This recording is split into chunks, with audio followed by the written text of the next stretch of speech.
后来有这个台湾胃口提议的疫区来除名，台湾第一个会当外销咯。台南市长黄伟摕趁机会，伫个面册来推荐10间老字号的肉燥饭。啊，讲台南人食肉燥饭，甲其他的所在无啥共款哦。所以一时之间，这个台南的肉燥饭要安怎食，引起讨论。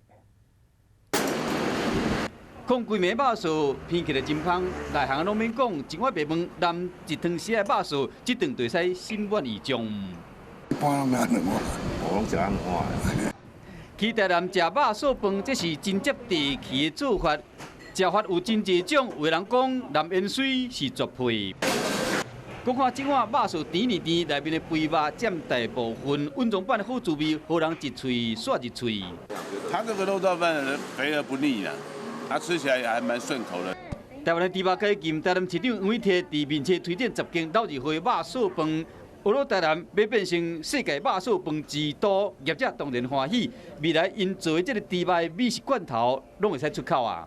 当然对我们都是一件很高兴的事情。终于我们的肉品也都可以出口了，真的是可喜可贺。官方的带动之下，能够把它输出。